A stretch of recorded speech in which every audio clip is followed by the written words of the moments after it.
Le cercueil est petit. Trop petit. C'est ma première pensée cohérente alors qu'ils descendent Caleb dans la terre. La dernière demeure de mon fils de 9 ans. Mes mains n'arrêtent pas de trembler. J'ai essayé de les presser contre ma robe noire, de les serrer l'une contre l'autre jusqu'à ce que mes jointures blanchissent, même de les enfoncer dans mes poches. Rien n'y fait. Les larmes coulent sans fin, des rivières silencieuses sur mes joues que je ne prends plus la peine d'essuyer. Mon estomac se noue à chaque vrombissement mécanique du système de poulie qui descend son cercueil, et mes genoux menacent de flancher sous moi. L'employé du cimetière me fait un signe de tête, attendant un signal de ma part que je suis prête pour ce moment. Je ne serai jamais prête. Il y a 8 mois, les médecins ont finalement mis un nom sur le monstre qui volait la force de mon fils. Maladie sanguine rare, ont-ils dit, comme si le fait de l'étiqueter pouvait la rendre moins terrifiante. Caleb a mieux pris la nouvelle que moi, son petit visage sérieux mais déterminé alors que le médecin expliquait les traitements. « Est-ce que ça fera mal ?» a-t-il demandé, la voix stable. « Parfois », a répondu honnêtement le médecin, « mais nous ferons tout notre possible pour aider. » Il ne s'est jamais plaint pendant 8 mois d'aiguilles, de transfusions et de médicaments au nom que je pouvais à peine prononcer. Même lorsque son petit corps était ravagé par des fièvres qui le laissaient tremblant sous les couvertures de l'hôpital, il me regardait avec ses yeux si semblables à ceux de son père et disait « Je vais bien, maman. Ne t'inquiète pas maintenant, je me tiens seul à côté de sa tombe, la douleur de leur absence une douleur physique aussi vive que la perte elle-même. » Mes parents, qui devraient être à mes côtés. Ma sœur, Victoria, qui avait promis qu'elle serait toujours là pour nous. Mélissa, ma meilleure amie depuis la 3e année, qui m'a tenu la main pendant mon divorce mais n'a pas pu se donner la peine de venir aujourd'hui. Je sors mon téléphone, un geste réflexe que je regrette immédiatement. Le fil d'actualité Instagram de Victoria se charge automatiquement. Des photos de sa fête de fiançailles à l'hôtel Grand Horizon inondent mon écran, se déroulant en ce moment même, à cet instant précis. La voilà, une coupe de champagne levée, son diamant scintillant, nos parents rayonnant à ses côtés. L'horodatage indique que cela a été publié il y a 20 minutes, pendant que j'écoutais le pasteur prononcer des mots qui ne pouvaient absolument pas capturer qui était Caleb. « Est-ce que ça va, ma chère ?» Je lève les yeux pour voir Angela, ma voisine âgée, la seule personne qui soit venue aujourd'hui. Sa main burinée repose légèrement sur mon bras, ses yeux pleins d'une inquiétude sincère. Pendant 18 mois, elle a apporté des repas faits maison chez nous quand j'étais trop épuisé par les visites à l'hôpital pour cuisiner. Elle s'est assise avec Caleb quand j'avais besoin de prendre une douche ou de dormir. Elle n'a jamais traité sa maladie comme un inconvénient. Ils ne sont pas venus, je murmure, les mots à peine audibles. Pas un seul d'entre eux. Je ne peux m'empêcher de me souvenir du rire de Caleb, le vrai, avant la maladie, quand il jaillissait d'un endroit profond et incontrôlé. Comment il avait déclaré à 7 ans qu'il allait devenir médecin pour réparer les enfants comme moi un jour. La façon dont il insistait pour porter son pyjama de super-héros pour les traitements de chimiothérapie parce que les super-héros sont courageux, même quand ils ont peur. Ce garçon t'aimait plus que tout au monde, dit Angela doucement. Je hoche la tête, me souvenant comment Ethan, mon ex-mari, avait créé un fonds en fiducie de 850 000 $ pour les études de Caleb avant que son entreprise ne le mute à l'étranger. Si jamais il arrive quelque chose, avait-il dit, tu es la bénéficiaire résiduaire. Je sais que tu honoreras sa mémoire. Il n'aurait pas pu savoir à quel point ces mots deviendraient importants si vite. Une partie de moi veut appeler mes parents, crier jusqu'à ce que ma voix s'éteigne. Comment ont-ils pu choisir la fête de fiançailles de Victoria plutôt que les funérailles de leur petit-fils? Une autre partie se sent trop engourdie pour ressentir quoi que ce soit. J'ai passé 18 mois à me battre pour la vie de mon fils, à dormir sur des chaises d'hôpital, à mémoriser la terminologie médicale, à plaider sa cause lorsque les médecins ignoraient les symptômes. Maintenant, il n'y a plus rien pour quoi se battre. Mon téléphone vibre avec un message texte. Le nom de ma mère apparaît à l'écran, il faut qu'on parle. Apporte les documents de la fiducie demain. Je fixe le message, le lisant 2 fois pour être sûr de comprendre. Ils ne sont pas venus aux funérailles de Caleb, mais ils s'intéressent à son fonds en fiducie? Quelque chose de froid et d'analytique traverse mon chagrin pour la première fois aujourd'hui. Quelque chose ne colle pas. Je réponds par texto, j'enterre mon fils aujourd'hui. Je ne peux pas parler de paperasse en ce moment. Sa réponse arrive immédiatement, ne sois pas dramatique, Destiny. C'est important pour toute la famille. Toute la famille. La même famille qui n'a pas pu prendre 2 heures pour dire au revoir à Caleb. La réalité de ce qui se passe commence à se cristalliser. Il ne s'agit pas seulement d'argent, il s'agit de la dernière chose que j'ai de mon fils. Son héritage. L'avenir qu'il n'aura jamais. Je réalise avec une clarté soudaine que je suis seul dans ce combat. Mes parents, Victoria, même Melissa, ils sont unis. Coordonnés. Pendant que je suis vulnérable et isolé dans mon chagrin. Qu'ont-ils planifié? Depuis combien de temps? Angela remarque ma détresse. Qu'y a-t-il? Je lui montre le message de ma mère, observant son visage se durcir en le lisant. Oh mon Dieu, dit-elle doucement. Ils ne peuvent pas penser que... J'éteins complètement mon téléphone. Quoi qu'ils veuillent, ça peut attendre. Ce moment appartient à Caleb. Je ne les laisserai pas me prendre ça aussi. Angela pose une main douce sur mon épaule. Tu n'es pas seule, ma chère. Je suis là. L'employé du cimetière s'approche avec hésitation. Je suis désolé, mais nous devons terminer le service. Je regarde le cercueil de Caleb, suspendu au-dessus de la terre ouverte. Suis-je censé partir maintenant? Le laisser ici seul? Mon corps est comme paralysé, incapable de faire ce premier pas pour m'éloigner. Angela s'avance. Laissez-lui un moment, s'il vous plaît. Elle dit au revoir à son garçon. L'employé hoche la tête et recule, respectant la limite qu'Angela a créée. Je mets la main dans ma poche et je sors la figurine préférée de Caleb, celle qu'il insistait pour garder avec lui à chaque séjour à l'hôpital. Je m'agenouille à côté de la tombe et je la dépose doucement sur son cercueil. Je protégerai ce qui est à toi, je te le promets, je murmure. Alors que je me relève, quelque chose change en moi. À travers le brouillard du chagrin, une petite étincelle s'allume. Je ne sais pas ce que demain apportera, mais je sais une chose avec une certitude absolue. Ils ne prendront pas l'héritage de mon fils sans se battre. Le lendemain des funérailles, le jour se lève gris et bruineux, assorti à mon humeur alors que je me rends à la maison de style colonial de mes parents à Oakwood Heights. Je serre trop fort le volant, mes jointures blanchissant à chaque kilomètre qui me rapproche de leur maison. Ma gorge se serre à l'idée de les revoir après hier, après qu'ils aient choisi la fête de fiançailles de Victoria plutôt que les funérailles de leur propre petit-fils. Je me gare derrière une BMW argentée familière, la voiture de Melissa. Bien sûr qu'elle est là aussi. La porte d'entrée s'ouvre avant que je ne l'atteigne. Mon père se tient dans l'entrée, son visage un masque étudié d'inquiétude paternelle qui n'atteint pas ses yeux. Destiny, entre. Nous t'attendions. Le salon ressemble à une salle de conseil. Victoria est assise sagement sur le canapé crème, les jambes croisées à la cheville, ses cheveux blonds relevés en un chignon parfait. Melissa est perchée à côté d'elle, examinant sa manucure avec une fascination soudaine lorsque j'entre. Ma mère se tient près de la cheminée, une main posée sur une photo de famille encadrée où nous sourions tous une performance pour l'appareil photo. Personne ne mentionne Caleb. Personne ne dit qu'ils sont désolés. Mon père ne perd pas de temps. Il se dirige vers la table basse en acajou où un dossier est ouvert, les papiers disposés en pile nette. Nous devons réaffecter la fiducie avec Victoria comme fiduciaire, annonce-t-il en me glissant un document. Signe ici et ici. Je ne prends pas le stylo. De quoi parles-tu? Victoria décroise les jambes et se penche en avant. Destiny, tu n'es pas en état de gérer ce genre d'argent. Nous essayons de t'aider. Ma mère s'approche, sa voix mielleuse de fausse sympathie. Tu as toujours été impulsive avec les finances. Tu te souviens de cette boutique que tu voulais ouvrir après l'université? Heureusement que ton père t'en a dissuadé. Je jette un coup d'œil à Melissa, espérant une lueur de l'amitié que nous partagions autrefois. Elle croise brièvement mon regard avant de détourner les yeux, son silence confirmant son allégeance. Nous avons déjà parlé à l'avocat d'Ethan, dit mon père en tapotant les papiers.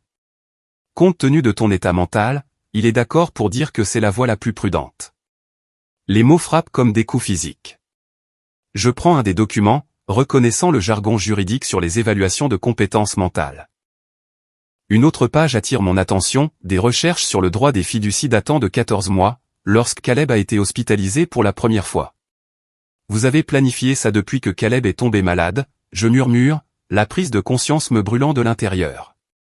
Pendant que j'étais assise à son chevet à l'hôpital, vous faisiez des recherches sur la façon de prendre son argent s'il mourait.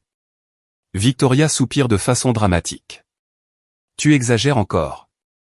C'est exactement pour ça que nous sommes inquiets.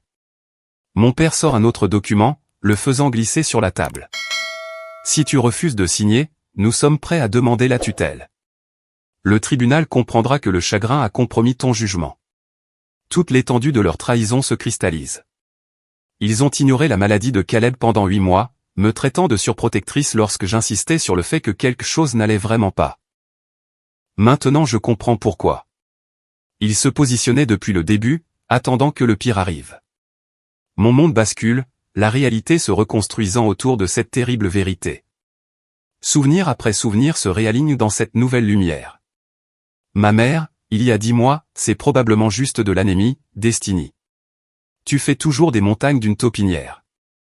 Mon père, lorsque Caleb avait besoin d'un traitement spécialisé, ces médecins profitent de ton anxiété. Il a juste besoin de vitamines. Victoria, refusant de lui rendre visite à l'hôpital, les hôpitaux sont déprimants. De plus, il va s'en remettre de toute façon. Je vois un plan qui dépasse des documents de la fiducie. Je le sors, des plans de rénovation pour la nouvelle maison de Victoria. Une rénovation de cuisine à $200 000. Un home cinéma. Une piscine avec une cascade. Tu ne lui as même jamais rendu visite à l'hôpital, dis-je, ma voix se raffermissant avec la clarté de la colère. Pas une seule fois en 8 mois. Victoria rejette la tête en arrière, impatiente. Nous faisons tous notre deuil différemment, Destiny. Certains d'entre nous le gèrent simplement mieux. La cruauté désinvolte de ces paroles me stupéfie. Pour la première fois, je vois ma famille clairement, non pas comme le système de soutien aimant auquel j'ai désespérément essayé de croire, mais comme des gens qui nous voient, Caleb et moi, comme des accessoires dans leur image de famille parfaite, utiles seulement quand c'est pratique. Pourquoi maintenant, je demande. Pourquoi cette urgence soudaine?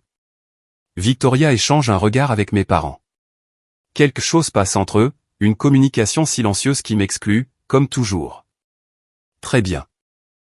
Tu mérites de savoir, dit finalement Victoria. L'entreprise de développement de Robert fait face à des problèmes de trésorerie. Le mariage pourrait devoir être reporté à moins que nous n'obtenions des fonds supplémentaires. Ma mère tripote son collier de perles. Et il y a la propriété de vacances à Hilton Head. Le marché s'est retourné, et nous sommes un peu à découvert. Nous ne sommes pas des méchants, Destiny, dit mon père, son ton s'adoucissant pour prendre celui qu'il utilise lors de la conclusion d'affaires. Nous sommes une famille confrontée à des circonstances difficiles. Mélissa prend enfin la parole, sa voix faible. Mon divorce sera finalisé le mois prochain. Victoria m'a promis un poste dans l'entreprise de Robert. J'ai besoin de ça, Destiny. Je dois penser aux jumeaux. Je les vois maintenant, non pas comme des méchants de dessins animés, mais comme des personnes effrayées prêtes à me sacrifier pour maintenir leur style de vie, leur statut, leur confort. Si tu ne signes pas, nous devrons prendre des mesures plus drastiques, prévient mon père, son masque bienveillant glissant. Ma mère me prend la main. Après tout ce que nous avons fait pour toi et Caleb toutes ces années. Je manque de rire. Qu'ont-ils fait exactement? Envoyer des cartes d'anniversaire avec des billets de $20? Appeler une fois par mois pour poser des questions superficielles sur nos vies. Ne rends pas les choses plus difficiles qu'elles ne le sont, dit mon père, la voix se durcissant. Tu ne penses pas clairement. Victoria regarde sa montre. Nous devons régler ça dans les 60 jours, avant la date limite de financement du prochain projet de Robert. Le désespoir dans leurs yeux me dit tout. Ils ont besoin de l'argent de Caleb, mon argent maintenant, pour résoudre leurs problèmes. Je me lève, je rassemble les documents et je les remets dans le dossier. J'ai besoin de temps pour réfléchir, dis-je en me dirigeant vers la porte. Destiny. La voix de mon père porte la pointe acérée que je me souviens des disputes de mon enfance. Ne quitte pas cette table. Je ferme la porte d'entrée derrière moi avec une finalité tranquille. Dans ma voiture, je presse mon front contre le volant, submergé par ce qui vient de se passer. Mon téléphone vibre avec un texto d'Angela, comment ça s'est passé? Je suis là si tu as besoin de parler. Avant que je puisse répondre, un autre appel arrive, les parents d'Ethan. Je réponds avec des mains tremblantes. Destiny, ma chère. La voix de Martha est chaleureuse et pleine d'une inquiétude sincère. Nous venons d'apprendre pour les funérailles. Nous sommes tellement désolés de ne pas avoir pu être là. Nous étions en Europe et nous venons juste d'avoir la nouvelle. Nous aimions tellement ce garçon, ajoute George, la voix brisée.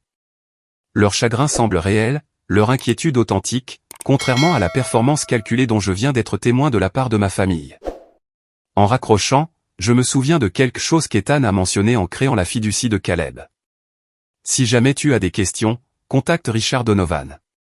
C'est le meilleur avocat en droit des fiducies de l'État. Pour la première fois aujourd'hui, je ressens une lueur d'espoir. Je ne suis pas seul dans ce combat. Angela, qui a vu comment je prenais soin de Caleb tous les jours. Les parents d'Ethan, qui l'aimaient sans condition. Richard Donovan, qui sait exactement ce qu'Ethan voulait pour l'argent de Caleb. Je démarre la voiture. Ma décision est prise. Je n'essaierai pas de mener cette bataille seul.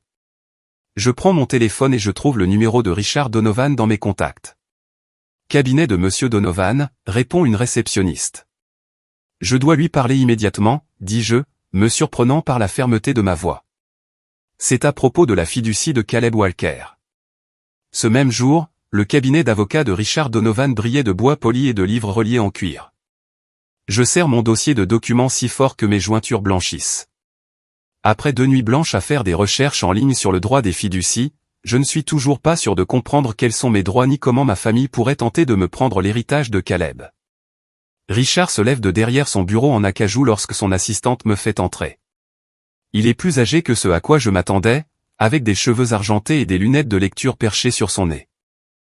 Sa poignée de main est ferme, ses yeux bienveillants mais évaluateurs. Madame Walker, veuillez vous asseoir. Je suis vraiment désolé pour votre fils. Merci. Ma voix se brise. J'ai entendu ces mots des dizaines de fois la semaine dernière, mais son ton est empreint d'une empathie sincère plutôt que d'une obligation. Je fais glisser le dossier sur son bureau. Voici tous les documents que j'ai sur la fiducie de Caleb. Mon ex-mari, Ethan, l'a créé avant que son entreprise ne le mute à l'étranger. Richard ouvre le dossier, parcourant le contenu avec une efficacité exercée. Il hoche la tête de temps en temps, s'arrêtant pour lire certaines sections plus attentivement. Le silence s'étire jusqu'à ce que je ne puisse plus le supporter. Ma famille veut que je cède le contrôle de la fiducie. Ils prétendent que je ne suis pas assez stable mentalement pour la gérer à cause de mon chagrin.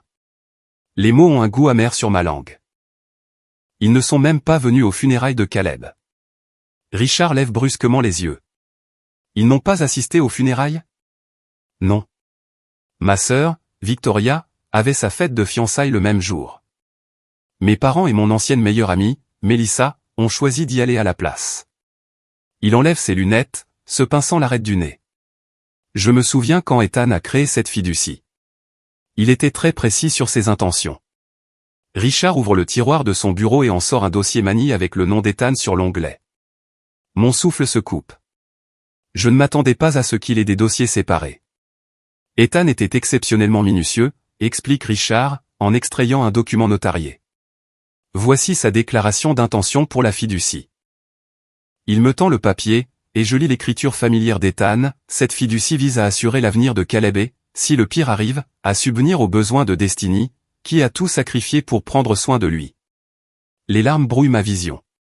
Même de l'autre côté de l'océan, Ethan s'était préparé à cette éventualité, avait vu ce que je ne pouvais pas supporter de reconnaître. Il y a plus, dit Richard, tournant son écran d'ordinateur pour que je puisse le voir.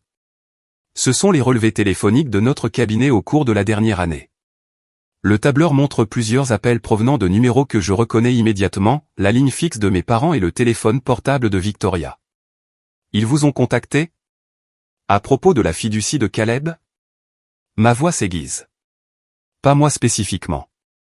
Ils ont appelé pour poser des questions sur les dispositions des fiducies et les lois sur les bénéficiaires. Mon assistante l'a signalé parce qu'elle a reconnu les noms du dossier d'Ethan. Ils n'ont jamais parlé à un avocat ici. Une clarté traverse mon chagrin pour la première fois depuis des jours. Ils connaissaient les termes de la fiducie avant la mort de Caleb. C'est pour ça qu'ils ont planifié ça. Il semble que oui, dit Richard, son expression se durcissant. Madame Walker, je veux être clair sur quelque chose. Cette fiducie a des dispositions explicites empêchant toute ingérence familiale. Ethan a intégré plusieurs couches de protection spécifiquement pour s'assurer que les fonds iraient à Caleb ou à vous en tant que bénéficiaire résiduaire. Ils n'ont aucune base légale pour contester cela. La fiducie est inattaquable. Le poids qui oppresse ma poitrine s'allège légèrement. Alors ils ne peuvent pas la prendre? Pas légalement, non. Mais ils pourraient essayer d'autres tactiques, en prétendant que vous êtes mentalement inapte en raison de votre chagrin, par exemple. Je pense aux textos dédaigneux de ma mère lors des funérailles, aux calculs froids de Victoria, au silence inconfortable de mon père alors qu'il me présentait des papiers à signer. Donc je n'ai pas besoin de me battre avec eux pour la fiducie, dis-je lentement, les pièces s'assemblant. J'ai juste besoin de prouver leurs intentions. Les yeux de Richard se plissent pensivement. Cela renforcerait certainement votre position. Avez-vous une quelconque documentation de leur tentative pour en prendre le contrôle? Je sors mon téléphone, lui montrant les textos de ma mère le jour des funérailles. Ses sourcils se haussent en les lisant.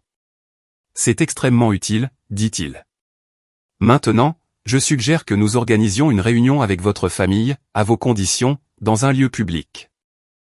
2 jours plus tard, je suis assise à une table d'Anglo Riverside Coffee, une enveloppe manie posée délibérément devant moi. Le café est animé par les clients de l'après-midi, exactement comme je l'avais espéré.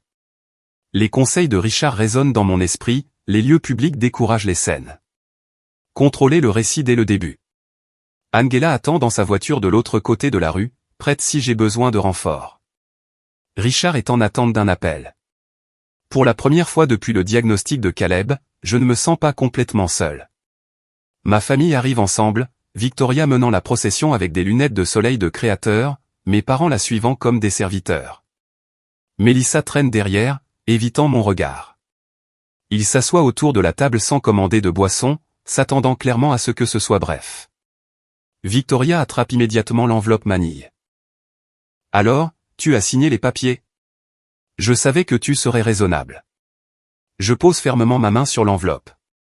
Avant de discuter de quelque papier que ce soit, je veux savoir pourquoi aucun de vous n'est venu aux funérailles de Caleb. Ma mère soupire de façon dramatique. Destiny, nous en avons déjà parlé. Les fiançailles de Victoria étaient prévues depuis des mois. Nous ne pouvions pas tout annuler à si court préavis. C'étaient les funérailles de votre petit-fils, ai-je dit doucement. Et nous avons fait notre deuil à notre manière, répond mon père, jetant un regard nerveux aux tables voisines. Chacun gère la perte différemment. J'ouvre l'enveloppe et j'en sors plusieurs photos, des captures d'écran d'Instagram de Victoria, horodatées pendant les funérailles de Caleb. Des coupes de champagne levées, une bague en diamant qui brille, tout le monde qui rit. Pendant que j'enterrais mon fils, vous buviez du champagne et vous riez. Ma voix reste stable, mais les gens aux tables voisines jettent un coup d'œil. Le visage de Victoria rougit. Tu sors ça de son contexte. Ce n'est pas juste. Je sors un deuxième document de l'enveloppe, les termes notariés de la fiducie avec aucune modification sans le consentement du constituant surligné en jaune. Ethan a rendu ses intentions très claires. Cet argent est l'héritage de Caleb pour moi. Mon père attrape les papiers. Laisse-moi voir ça. Je les retire avant qu'il ne puisse les saisir. J'ai parlé à Richard Donovan. Il a la déclaration d'intention originale d'Ethan.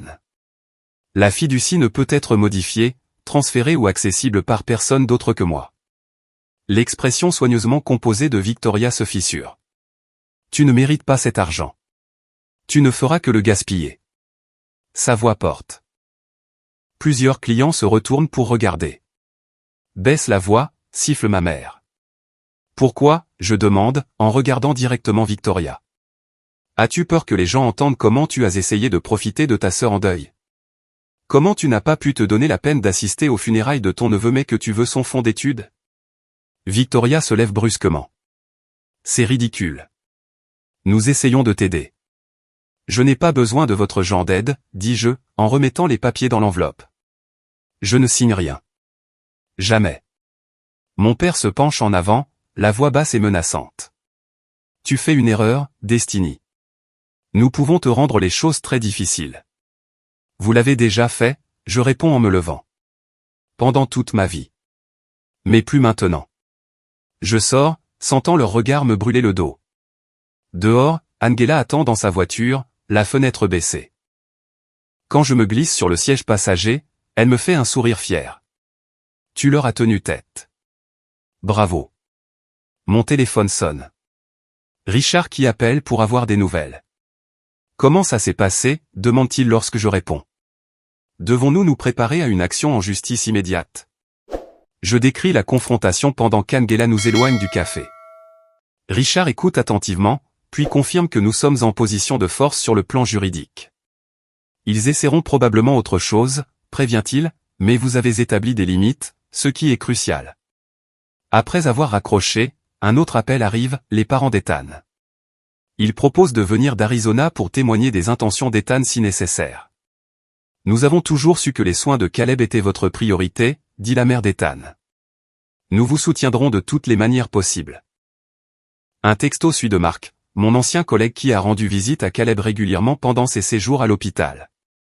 Angela m'a raconté ce qui se passe. Quoi que tu aies besoin, je suis là. Pour la première fois depuis des semaines, je sens le poids sur ma poitrine s'alléger. Je ne me bats plus seul. Dans l'allée d'Angela, je prends un moment avant de sortir de la voiture. Je touche la photo de Caleb sur mon tableau de bord, sa dernière photo d'école, prise avant qu'il ne tombe malade, son sourire toujours radieux d'espoir. Première étape franchie, mon grand, je murmure. Angela me serre la main. Tu as été merveilleuse aujourd'hui. Je hoche la tête, fixant l'horizon. Mais ils n'abandonneront pas facilement. Ils essaieront quelque chose de plus gros la prochaine fois. Et nous serons prêts, dit Angela fermement. Tu n'es plus seul, Destiny. Je prends une profonde inspiration, sentant quelque chose d'inhabituel monter en moi. Pas seulement du chagrin, pas seulement de la colère, mais de la résolution. Ils n'ont pas pu se donner la peine de dire au revoir à mon fils. Ils ne décideront pas de ce qu'il adviendra de son héritage. 3 jours après la confrontation au café, j'étale des documents sur le bureau en acajou de Richard Donovan, mes mains stables alors que je les dispose en pile nette. Le chagrin palpite encore sous ma peau, mais quelque chose d'autre a émergé à ses côtés, une objectivité froide et claire qui me surprend par son intensité. Ils vont demander la tutelle, dit Richard, tapotant du doigt un mémoire juridique. Son bureau sent le cuir et les vieux livres, le genre d'endroit où les batailles sont planifiées plutôt que menées. Ils essaieront de prouver que vous êtes mentalement inapte en raison de votre chagrin. C'est leur voie la plus claire vers la fiducie. Je hoche la tête, étudiant la chronologie que j'ai créée, 18 mois de la maladie de Caleb cartographiée avec des détails insoutenables. Victoria ne fait jamais son sale boulot elle-même. Elle utilisera maman et papa comme pétitionnaires, peut-être même Mélissa. Observation intelligente, dit Richard, avec un respect sincère dans la voix. Nous devons documenter chaque interaction depuis le diagnostic de Caleb, chaque visite à l'hôpital que vous avez faite, chaque rendez-vous qu'ils ont manqué. Je sors mon téléphone, ouvrant mon calendrier. J'ai des registres de tous les rendez-vous. Je peux prouver que je n'en ai jamais manqué un seul. Ma voix se brise légèrement. Pas même le lendemain du départ d'Ethan à l'étranger. Richard prend une note. Et vos parents? Victoria? 0 visite. Pas quand il a été diagnostiqué. Pas pendant les 3 semaines qu'il a passées en isolement après l'échec du traitement par greffe de moelle osseuse. Le souvenir me pique, mais je le surmonte. Pas même lorsque les médecins nous ont dit qu'il n'y avait plus rien à faire. Documentez tout, dit Richard. Nous n'agissons pas encore. Nous nous préparons. Nous rassemblons des preuves. Nous anticipons leur attaque. Quand ils viendront et ils viendront, nous serons prêts. Je passe mon doigt sur une facture d'hôpital, me souvenant comment j'avais appris à déchiffrer les codes médicaux et à contester les refus d'assurance, comment j'étais devenu la défenseur de Caleb quand personne d'autre ne le voulait. 8 mois de traitement et pas une seule visite de leur part. Pas une seule. Richard se penche en avant. Destiny, je veux que vous compreniez quelque chose. Il ne s'agit pas seulement de prouver que vous êtes mentalement compétente. Il s'agit de prouver qu'ils ne se sont jamais souciés de Caleb, seulement de son argent. Les mots font mal, mais leur vérité me stabilise. Alors c'est exactement ce que nous allons prouver. Au cours de l'heure suivante, nous trions les relevés financiers, montrant ma gestion méticuleuse des frais médicaux de Caleb. Richard fait venir un notaire pour assister à la signature de mes déclarations sous serment. La préparation ressemble à la construction d'une armure, chaque document étant une autre plaque de protection autour de l'héritage de Caleb. Ils prétendront que votre chagrin vous rend instable, prévient Richard. Nous devons contrer ce récit avant qu'ils ne puissent l'établir. Angela a tenu un journal, dis-je, me surprenant moi-même de cette information. Elle a documenté chaque fois qu'elle a aidé avec Caleb pendant sa maladie, m'a-t-elle dit hier. Richard hoche la tête d'un air approbateur. Parfait. Les observations d'un tiers neutre auront un poids considérable. Je sors mon carnet. J'ai aussi contacté l'oncologue principal de Caleb et son professeur d'école. Tous deux sont prêts à fournir des témoignages de moralité. Excellent, dit Richard. Maintenant, qu'en est-il d'Ethan? Son intention lors de la création de la fiducie pourrait être cruciale. J'ai appelé ses parents hier soir. Il se coordonne avec son avocat pour documenter ses intentions initiales. Les mots viennent facilement maintenant, chaque mouvement stratégique clair dans mon esprit. Et j'ai installé des caméras de sécurité chez moi. S'ils essaient de me confronter à nouveau, ce sera documenté. Richard prend une note. Je consulte demain le docteur Elizabeth Warner. C'est une experte en psychiatrie qui peut vous évaluer et contrer toute contestation de votre aptitude mentale qu'il pourrait soulever. J'hésite avant de partager ma prochaine pensée. J'ai collecté des captures d'écran. Chaque fois qu'ils ont qualifié la maladie de Caleb de rien de grave. Chaque texto où ils prétendaient que je réagissais de manière excessive. Ma voix se durcit. Ils ont créé un schéma de minimisation de son état tout en planifiant simultanément de prendre son fonds en fiducie. C'est exactement le genre de preuve dont nous avons besoin, dit Richard doucement. Non seulement pour vous défendre, mais pour exposer leur motivation. Je regarde par la fenêtre de son bureau les feuilles d'automne qui dansent sur le parking. Caleb aimait l'automne, les couleurs, l'odeur de la cannelle, la façon dont les feuilles craquaient sous ses pieds. En octobre dernier, je l'avais emmené en fauteuil roulant à l'extérieur de l'hôpital juste pour qu'il puisse sentir l'air frais sur son visage. « Ça va ?» demande Richard. « Je me souviens juste », dis-je en revenant au présent. « De quoi d'autre avons-nous besoin ?» Alors que Richard expose nos prochaines étapes, mon téléphone vibre avec un texto d'Angela, je viens d'apprendre par Martha de l'hôpital. Mélissa posait des questions sur le calendrier de traitement de Caleb. Fais attention. Mon estomac se noue. Je montre le message à Richard. Il rassemble des munitions, dit-il d'un air sombre. Mélissa aurait accès à des informations sur vos venues à l'hôpital, votre état émotionnel pendant le traitement. Elle a signé quelque chose, n'est-ce pas? La prise de conscience me frappe comme un coup physique. Une déclaration sous serment affirmant que j'étais instable pendant la maladie de Caleb. Le silence de Richard confirme mes soupçons. Elle était mon amie depuis la 3e année, je murmure, la trahison plus profonde que je ne l'aurais cru. Elle m'a tenu la main pendant mon divorce. Victoria recrute toute personne ayant une connaissance approfondie de votre vie, dit Richard doucement. Cela augmente considérablement le niveau de menace. Je me souviens maintenant des visites de plus en plus rares de Mélissa à mesure que l'état de Caleb s'aggravait. Son expression mal à l'aise lorsque j'ai craqué après un pronostic particulièrement dévastateur. La façon dont elle avait cessé de croiser mon regard ces dernières semaines. Elle prétendra avoir été témoin d'un comportement erratique, dis-je, la voix creuse. Et elle n'aurait pas entièrement tort. J'ai craqué parfois. Qui ne l'aurait pas fait? Pour la première fois depuis le début de notre séance de stratégie, le doute s'insinue. Peut-être qu'ils ont raison. Peut-être que je suis en train de craquer. Je regarde mes mains tremblantes. Regardez-moi. Non, dit fermement Richard. C'est exactement ce qu'ils veulent, vous faire douter de vous-même. Mon téléphone vibre à nouveau. Angela, je passe au bureau de Richard. J'ai trouvé mes journaux.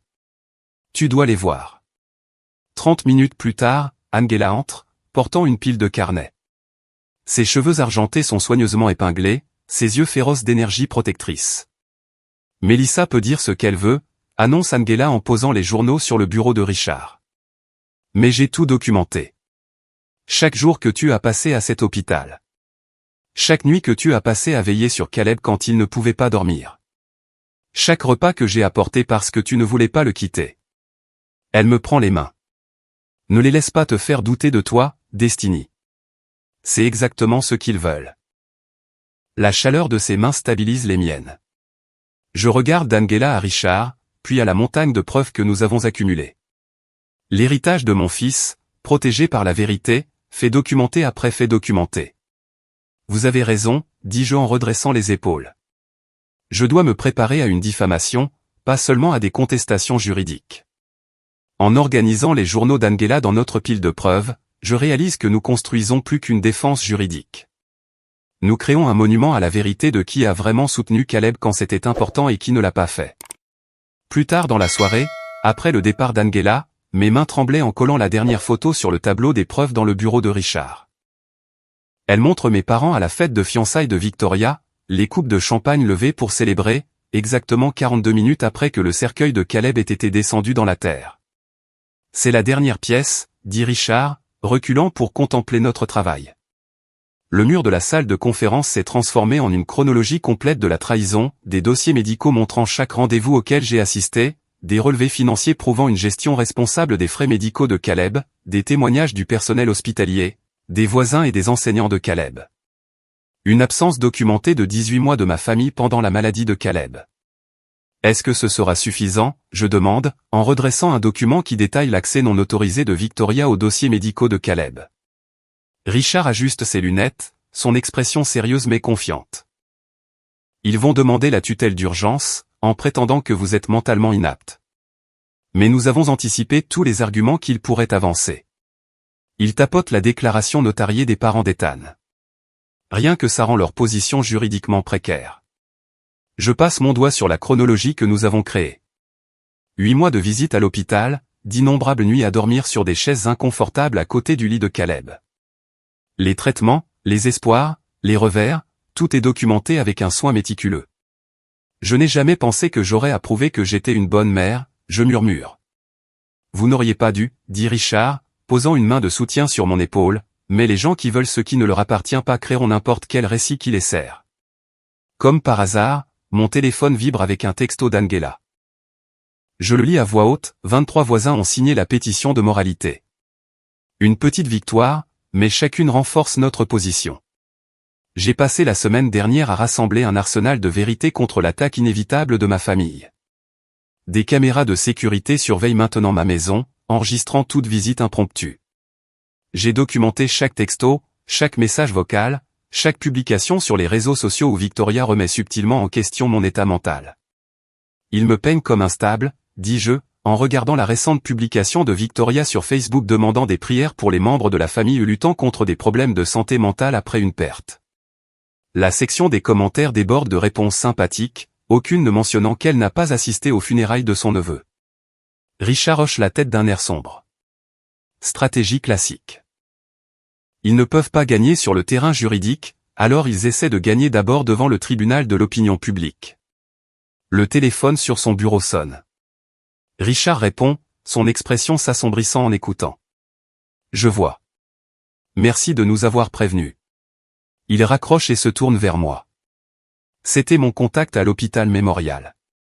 Quelqu'un a demandé les dossiers médicaux complets de Caleb hier. Mon estomac se noue. Qui? Victoria a utilisé un ancien formulaire de contact d'urgence pour y accéder. La pièce semble légèrement basculer. Ils vont tout déformer, dis-je, la voix s'élevant. Ils vont trouver la seule fois où j'ai remis en question une dose de médicament ou que je me suis emporté avec une infirmière et l'utiliser pour me faire passer pour incompétente. Ils deviennent désespérés, dit Richard. Cette violation de la confidentialité montre jusqu'où ils sont prêts à aller. Je m'agrippe au bord de la table pour me stabiliser. Que font-ils d'autre que nous ignorons? Richard ouvre son ordinateur portable. Découvrons-le. Il tape rapidement, puis tourne l'écran vers moi. Ils ont appelé vos anciens collègues de l'agence de marketing. Un message LinkedIn de mon ancien superviseur apparaît, Destiny, ta sœur a appelé pour poser des questions sur ta stabilité émotionnelle pendant ton emploi. Que se passe-t-il? Appelle-moi. Il monte un dossier contre moi sur tous les fronts, dis-je, la colère perçant enfin à travers mon chagrin. Ils essaient d'effacer tout ce que j'ai fait pour Caleb. Richard ferme l'ordinateur portable. Nous devons ajouter une demande reconventionnelle pour diffamation à notre stratégie. Cela dépasse maintenant la fiducie, il s'attaque à votre réputation. Je pense au visage courageux de Caleb pendant les traitements, comment il ne s'est jamais plaint même dans ses pires jours. Si mon fils de 9 ans a pu affronter la mort avec courage, je peux affronter ma famille avec la même résolution. Qu'ils essaient, dis-je, ma voix plus stable qu'elle ne l'a été depuis des semaines. Nous avons quelque chose qu'ils n'ont pas, qu'est-ce que c'est, demande Richard. La vérité, je réponds, en me retournant vers notre tableau de preuves. Chaque moment que j'ai passé avec Caleb, chaque décision que j'ai prise pour lui, chaque sacrifice, tout est là. Ils ne peuvent pas effacer ça. Richard hoche la tête d'un air approbateur. Je mettrai à jour notre dossier de réponse juridique pour inclure leurs actions récentes. À la nuit tombée, nous avons affiné notre stratégie, tenant compte des tactiques croissantes de Victoria. Richard confirme, notre réponse juridique est complète, témoins de moralité préparés, preuves organisées, demande reconventionnelle prête. Angela appelle alors que je rentre chez moi. Le système de sécurité fonctionne parfaitement, me dit-elle. Je l'ai testé à nouveau pendant votre absence. Merci, dis-je, ressentant une vague de gratitude pour cette femme qui est devenue plus une famille pour moi que mes véritables parents. Les parents d'Ethan arrivent demain. Ils apportent des documents sur l'objectif initial de la fiducie. Vous avez fait tout votre possible pour protéger l'héritage de Caleb, dit fermement Angela. Maintenant, nous attendons qu'ils fassent leur mouvement. En me garant dans mon allée, je réalise que quelque chose a changé en moi. Le chagrin paralysant n'a pas disparu, mais il a été rejoint par autre chose, une colère féroce et protectrice qui brûle le brouillard du désespoir. Je n'ai plus peur. Je suis en colère. Et je suis prête. Le lendemain matin, le coup du shérif frappe comme un marteau. Quand j'ouvre la porte, son visage est professionnellement impassible alors qu'il me tend une épaisse enveloppe manille. Destiny Walker, vous êtes assigné. Mes doigts tremblent en la prenant. Le poids semble étrange, trop lourd pour du simple papier, trop léger pour la destruction qu'il contient. Le shérif touche son chapeau et s'en va pendant que je reste figé dans l'embrasure de ma porte, l'enveloppe me brûlant la peau. À l'intérieur, j'étale les documents sur ma table de cuisine et je lis l'entête, requête d'urgence en tutelle. Mon estomac se retourne. Ils ne s'en prennent plus seulement à l'argent de Caleb. Ils veulent le contrôle sur moi. Le téléphone sonne. Richard. Ils ont déposé la requête, dis-je, la voix creuse. Je sais. Je viens de recevoir la notification. Comment tenez-vous le coup? Je fixe les déclarations sous serment jointes à la requête. La signature de Mélissa ressort en premier, 3 pages détaillant chaque moment de faiblesse dont elle a été témoin pendant la maladie de Caleb. Les fois où j'ai oublié de manger. La nuit où j'ai sangloté de manière incontrôlable dans le couloir de l'hôpital. Le matin où je ne me souvenais plus si j'avais pris mes propres médicaments. Ils ont tout déformé, je murmure. Ils ont cité ces dossiers médicaux. Des choses que j'ai dites aux médecins en toute confiance. Victoria n'aurait pas dû avoir accès à ces dossiers, dit Richard, la voix se durcissant. C'est notre contre-attaque. Le comité d'éthique de l'hôpital enquête déjà. Je passe à la page suivante, des relevés financiers montrant mon compte d'épargne épuisé. 18 mois sans revenu stable tout en m'occupant de Caleb avait tout vidé. Ils ont surligné chaque frais de découvert, chaque paiement en retard, le présentant comme une preuve d'irresponsabilité financière plutôt que comme la réalité d'une mère dépensant tout pour sauver son fils. L'audience est demain, dit Richard. Nous savions que ça allait arriver. Nous sommes prêts. Mais je ne suis pas sûr de l'être. Il ne s'agit plus seulement d'argent. Ils essaient de m'enlever mon autonomie, ma dignité, mon identité même d'adulte compétente. Le document devant moi dépeint une femme en train de s'effondrer, incapable de prendre des décisions rationnelles, un danger pour elle-même sans surveillance appropriée. Avez-vous vu le journal? Demande Richard doucement. Je consulte le site d'information locale sur mon téléphone. Les voilà, mes parents, assis dans leur salon immaculé, le chagrin gravé sur leurs expressions soigneusement composées. Le titre me donne la nausée, une famille demande de l'aide pour une mère en deuil. La citation de mon père apparaît en gras, cela nous brise le cœur, mais nous devons la protéger d'elle-même. Je passe aux réseaux sociaux et je trouve la publication soigneusement conçue de Victoria, une photo de nos enfants, son bras autour de mes épaules. Parfois, la chose la plus difficile à faire est d'intervenir lorsque quelqu'un que l'on aime souffre. S'il vous plaît, gardez notre famille dans vos pensées pendant cette période difficile. La section des commentaires déborde de soutien pour eux. Des gens qui ne nous connaissent pas, qui ne connaissent pas Caleb, offrant des prières et des louanges pour leur courage à m'aider.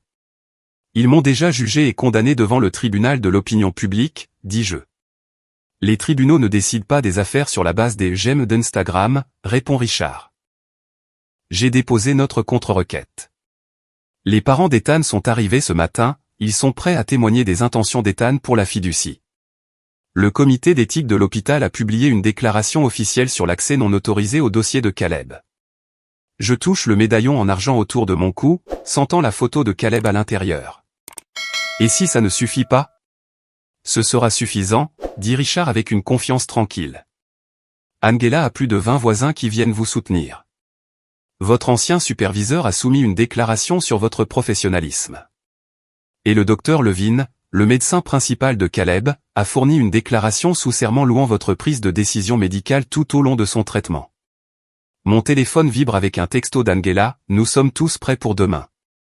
Tout le quartier est derrière toi. Pour la première fois depuis que j'ai reçu les papiers du shérif, je ressens quelque chose au-delà de la peur, une étincelle de détermination, alimentée par l'absurdité de leurs affirmations. Ils n'étaient pas là.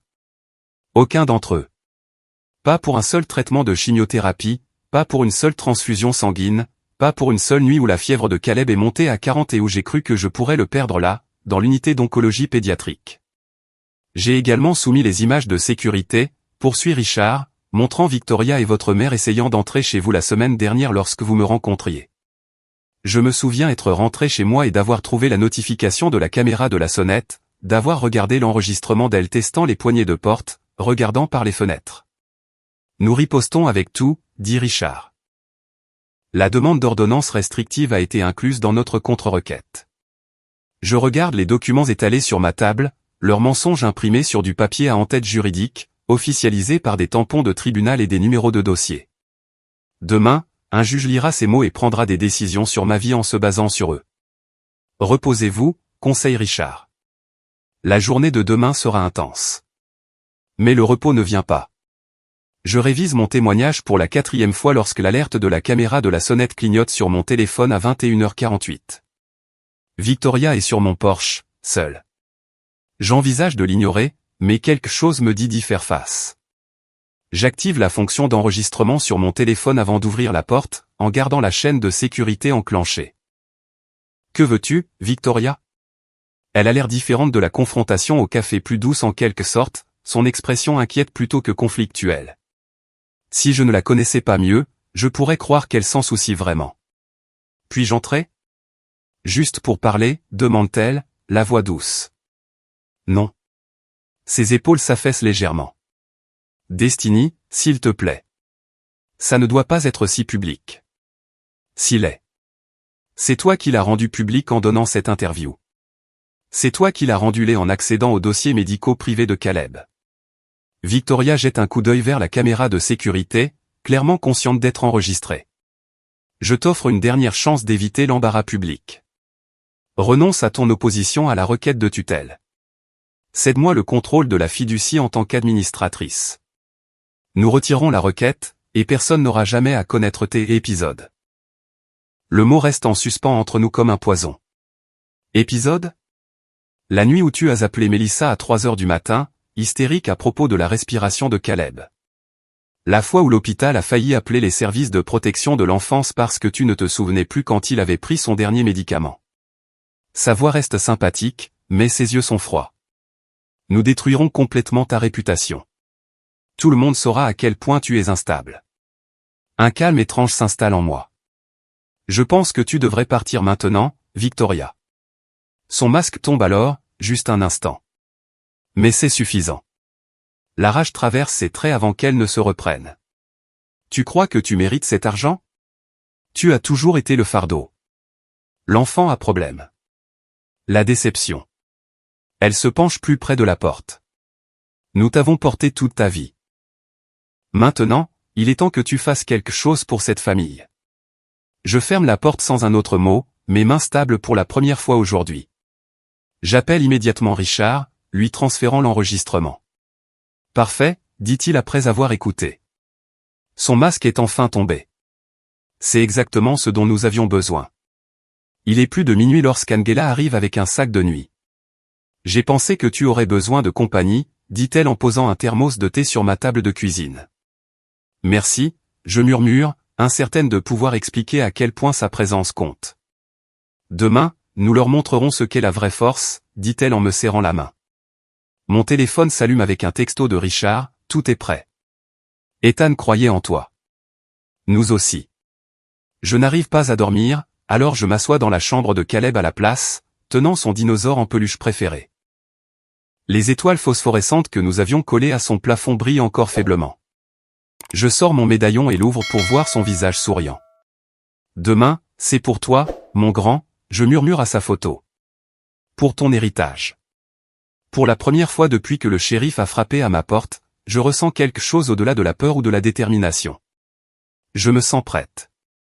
Le lendemain matin, j'entre dans la salle d'audience la tête haute, flanquée de Richard, Angela et des parents d'Ethan. Le bois poli et l'atmosphère solennelle me rappellent une église, un temple où la vérité devrait compter plus que la performance. Victoria, mes parents et Melissa sont assis de l'autre côté, leurs visages arrangés en expression d'inquiétude étudiée. Mon estomac se noue alors que je prends place. Cela fait 48 heures que le shérif m'a signifié des papiers affirmant que je suis mentalement inapte à gérer mes propres affaires, sans parler de l'héritage de mon fils. Richard me serre doucement le bras alors que nous nous installons à la table de la défense. Levez-vous pour l'honorable juge Marion Peabody. Une femme au visage sévère, dans la soixantaine, entre, ses cheveux argentés tirés en un chignon strict. Elle examine la requête d'urgence avec des yeux plissés avant de s'adresser à la salle d'audience. Ce sont des allégations sérieuses. J'attends des deux parties qu'elle présente des preuves, pas des émotions. Son regard balaie les deux tables. Maître Harrington, vous pouvez commencer pour les requérants. L'avocat de ma famille se lève, son costume cher et sa posture confiante reflétant leur certitude de gagner. Votre honneur, il s'agit d'une famille qui essaie désespérément d'aider une fille et une sœur qui est en train de sombrer après une perte inimaginable. Il se dirige vers le banc, présentant des documents avec une solennité étudiée. Mademoiselle Walker a montré des comportements préoccupants depuis le décès de son fils. Des décisions financières erratiques. De l'isolement. Un refus d'accepter l'aide de ceux qu'il aime le plus. Je serre les poings sous la table alors qu'il continue, me dépeignant comme instable et dangereuse pour moi-même et pour l'argent de Caleb.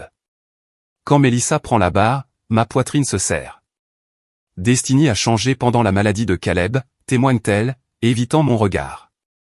Elle est devenue obsédée par les traitements, paranoïaque que les médecins manquaient quelque chose. Elle m'appelait à 3 heures du matin, hystérique. Le souvenir de ces nuits me transperce, assise à côté du lit d'hôpital de Caleb, terrifiée alors que sa fièvre montait, tendant la main à quelqu'un que je croyais être mon ami. Mon isolement n'était pas de la paranoïa, c'était l'abandon par les personnes qui témoignent contre moi maintenant. Ma mère prend la barre ensuite, tamponnant des larmes qui apparaissent sur commande. Nous avons le cœur brisé de la voir s'autodétruire. Il ne s'agit pas d'argent, il s'agit de protéger notre fille quand elle ne peut pas se protéger elle-même. L'expression de la juge s'adoucit à la performance de ma mère. Une vague de peur froide m'envahit. Elle gobe leur comédie. Puis Richard se lève, et tout bascule. Votre honneur, ce que nous voyons aujourd'hui n'est pas de l'inquiétude, mais du calcul. Sa voix remplit la salle d'audience d'une autorité tranquille.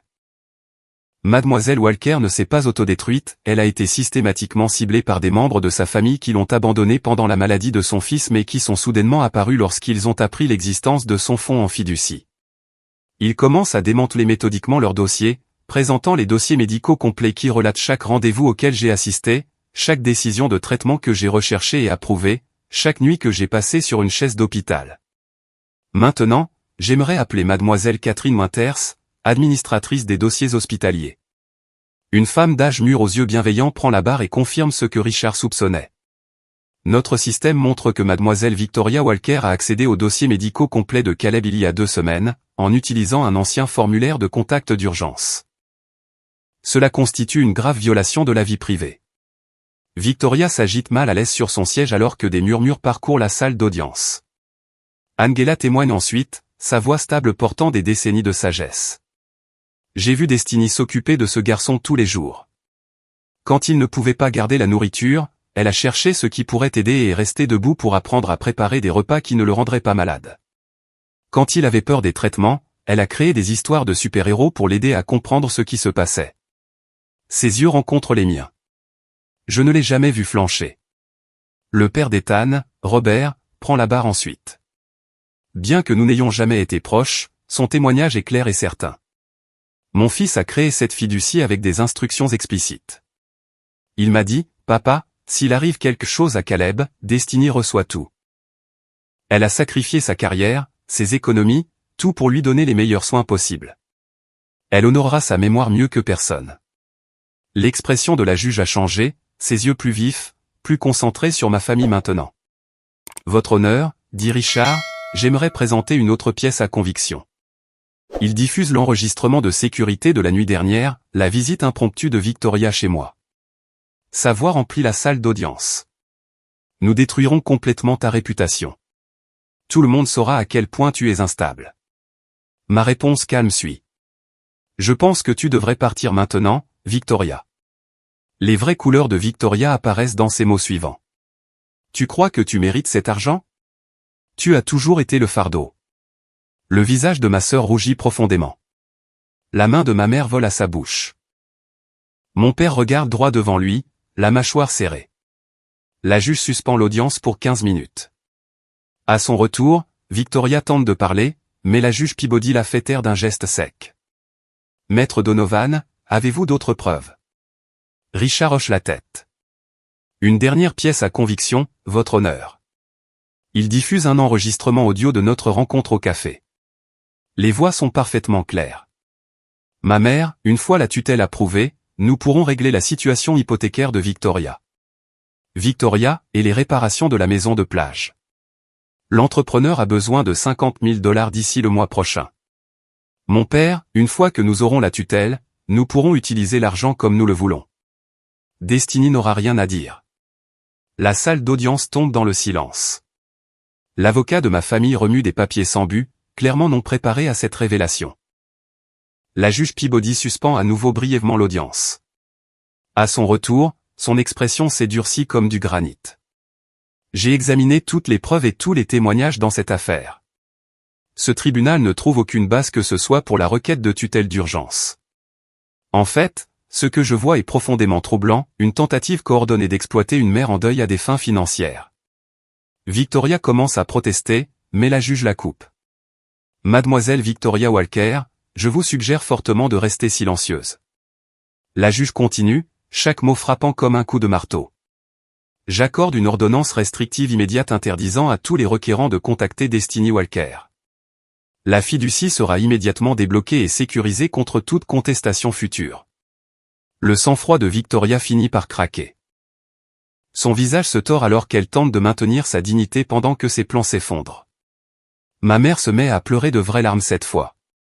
Mon père regarde devant lui, son expression figée dans l'incrédulité. Mademoiselle Walker, dit la juge en me regardant directement, ce tribunal estime que vous avez agi avec une force et une clarté remarquables lors d'une perte inimaginable.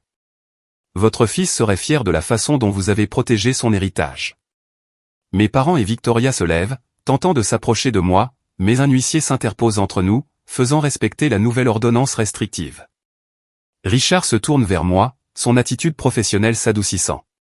Le système a fonctionné aujourd'hui, Destiny. Justice a été rendue.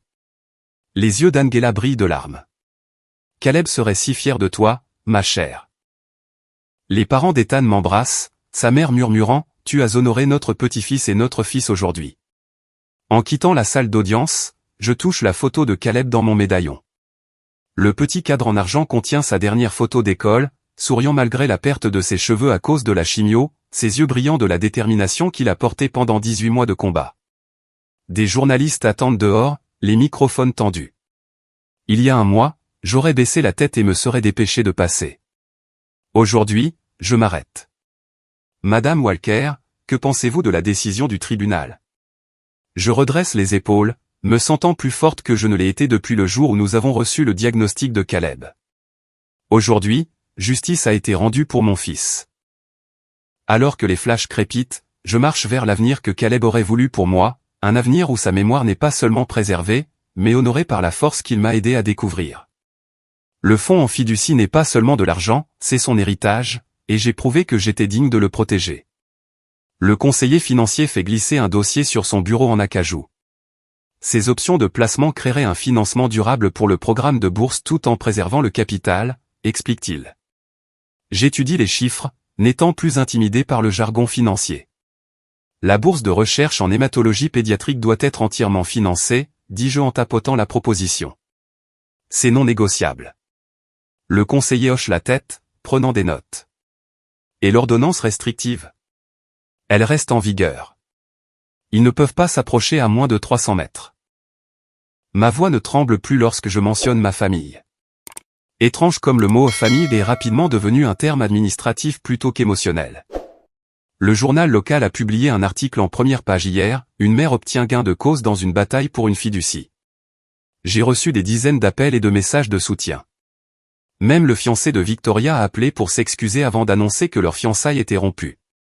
Mes parents font face à d'éventuelles accusations de parjure, et Mélissa a été licenciée après que son témoignage enregistré ait circulé sur son lieu de travail. Quand je quitte le bureau du conseiller, Angela attend dans sa vieille Buick, la fenêtre baissée malgré le froid de l'automne. « Tout est réglé ?» demande-t-elle. « Tout est réglé. » Je me glisse sur le siège passager, me souvenant de tous ces trajets vers et depuis l'hôpital avec Caleb. Comment Angela apportait des thermos de soupe maison lorsque la nourriture de la cafétéria devenait insupportable? Comment elle s'asseyait avec lui pendant que je prenais une douche ou que je faisais une sieste? Je n'ai jamais pensé que je pourrais faire ça, j'avoue en roulant. Leur tenir tête. Créer quelque chose de durable. Angela me tapote la main. Je le savais. Dès l'instant où tu as placé cette figurine dans sa tombe et que tu as fait cette promesse. Cette nuit-là, je dors paisiblement pour la première fois depuis le diagnostic de Caleb. Pas de cauchemar de couloir d'hôpital ou de machine qui bip. Au lieu de cela, je rêve de Caleb qui rit, en pleine forme et fort, courant dans des champs ensoleillés. Richard appelle le lendemain matin. Les papiers de la fondation sont déposés. La fiducie est verrouillée, même la Cour suprême ne pourrait pas y toucher maintenant. Mes voisins organisent un roulement de repas. Chaque soir, quelqu'un se présente à ma porte avec des gratins, des soupes, du pain frais.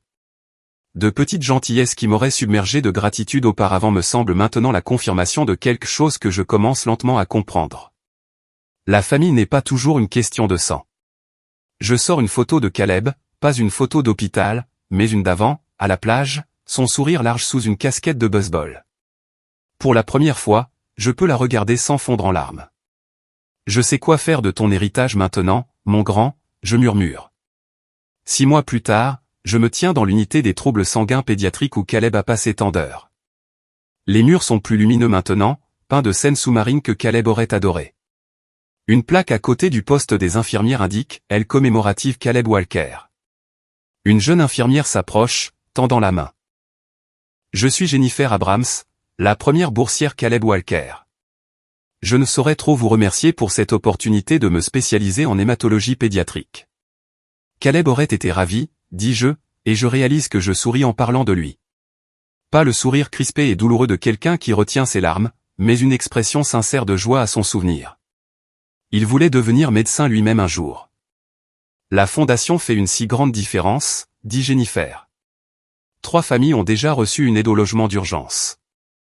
La fondation L'Héritage de Caleb soutient maintenant les familles confrontées aux mêmes batailles que nous avons menées, couvrant les dépenses que l'assurance ne prend pas en charge, fournissant un logement d'urgence près des hôpitaux et finançant une formation spécialisée pour les infirmières pédiatriques. Chaque réunion du conseil d'administration apporte de nouvelles possibilités d'étendre notre portée. Angela est coordinatrice des bénévoles, organisant un réseau de personnes qui fournissent des repas, des transports et des services de garde d'enfants pour les familles ayant des enfants hospitalisés. Richard s'occupe de toutes les questions juridiques à titre gracieux, assurant la stabilité de la fondation. Tu as créé quelque chose de beau à partir de quelque chose de tragique, me dit la mère d'Ethan lors de sa visite mensuelle.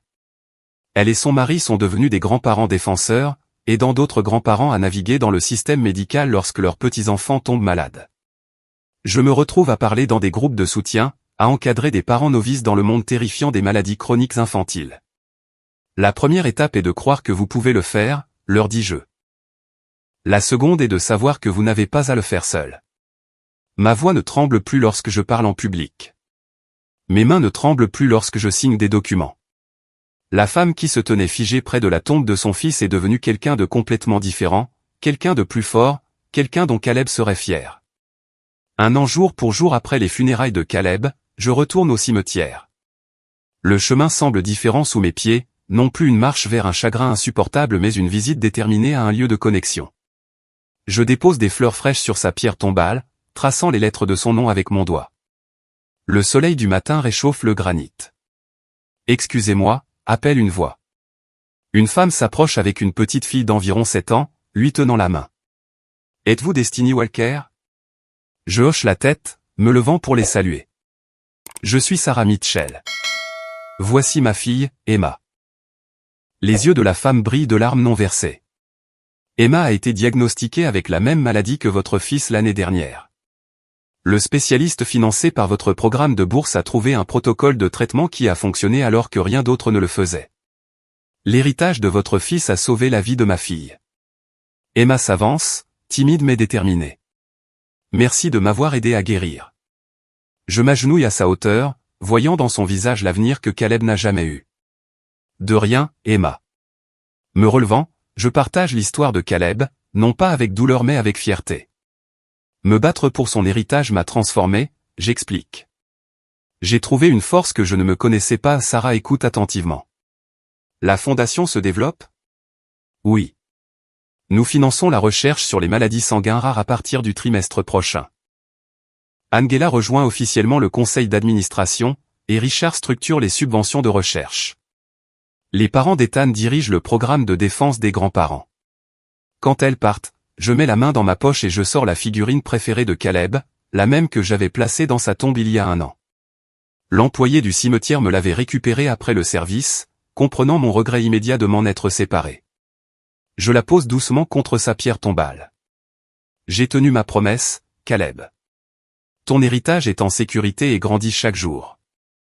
Debout au même endroit où je me sentais autrefois complètement abandonné, je suis entouré par la présence de ceux qui sont devenus ma vraie famille, non pas liés par le sang mais par quelque chose de plus fort, le choix, la loyauté et l'amour.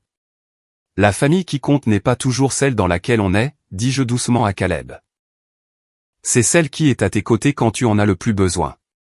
En retournant à ma voiture, le soleil du matin chaud sur mon visage, je réalise quelque chose de profond. Parfois, la plus profonde trahison mène à la plus puissante transformation. Je ne survis plus seulement maintenant, je vis la vie qui honore tout ce que Caleb m'a appris sur le courage.